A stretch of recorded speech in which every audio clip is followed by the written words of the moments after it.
मोनसे फोसावथाय चिरां जिल्लानि बेंटल नान्दुआव गोदानै बेखेवबाय गारि सुग्रा कार वाश मिरु। गारि सुग्रा मिरु बिगुमा फिलिप नार्जारी बिथाङा खौरां बिजोंनि गेजेरजों फोरमायनाय बायदिब्ला बे मिरुआव गासै रोखोमनि गारि मटरफोरखौ जायखि जाया समावनो सुनानै हरनाय जागोन होनना बुंथियो। गिबियाव आङो बयनिसिमबो रायजो राजा नायगिरि नोंथांमोननिसिम आङो आंनि गोसो गोरबोनिफ्राय हामलायनाय आं साबायखर बावहरग्रोबाय। दिनैहाय 23 तारिख 6/2023 दिनैनि बे दिनाव जोङो गोबाव समनिफ्राय मोनसे कार वाशिं सेन्टार जोङो बानायनो जोङो नाजाबोदोंमोन। दिनैहाय जाफुंनायाव फैबाय। दिनैहाय मोनसे बेखौ इनाग्रेट खालामनाय मोनसे प्रग्राम बेखौ खालामनाय जादों।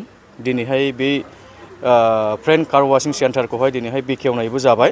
दिनैहाय फिथा हास'बाय, दिनै बेखेवबाय, बेखौ जों दिनैनिफ्राय स्टार्ट खालामसिगोन। बेयावहाय बेखौनो आं बुंनो सानो जे दिनै जोङो बेंटल ओनसोलावहाय जेरावबो बेबायदि कार वाशिं फुल फेसिलिटि बिदि गैफेरामोन। दिनै बेयावहाय नांगौखिनि जेसेबां दङ बे फेसिलिटिसफोरखौ मोनगोन।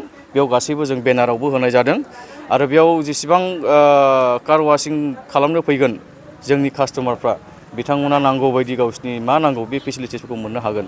दा बेयावहाय कारेन्ट गैयाब्लाबो जोङो बे कारखौ जोङो वाश खालामनाय जागोन।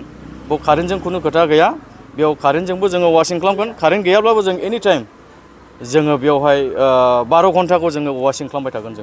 जों बेबायदि मोनसे थांखि लादों। कास्टमारफ्रा मालाबाबो बेक जानाय नङा आरो थांफिननाय नङा ओरैनो।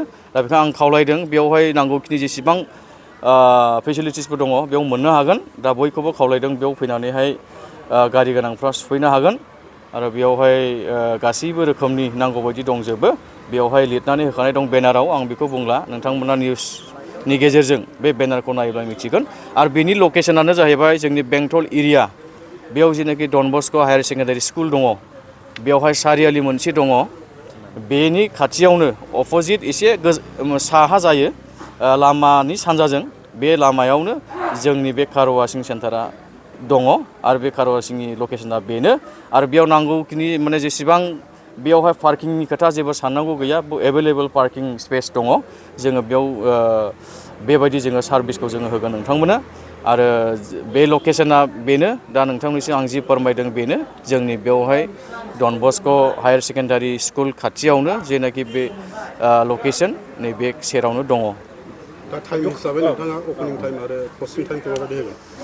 टाइमनि खोथाया फुंनि 7टानिफ्रायनो बेखौहाय माने मोनाजासिम जेसेबांखिनि गारि फैयो इसेबां बेखौ सुबायानो थागोन।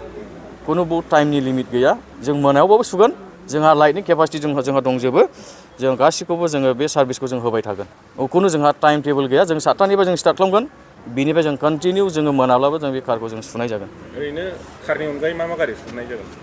बेयाव कारनि अनगायै जिखिजाया माने एनि कार फैया मानो जों सुना हरनाय जागोन। जिखिजाया गारि फैया मानो बाइक सुगोन, जोङो गारि खबब्रै फिसाफोरखौ जोङो सुगोन आरो बेयाव जेसेबांनाखि गिदिर गारि फैया मानो जों बेखौबो जों सुना हरगोन।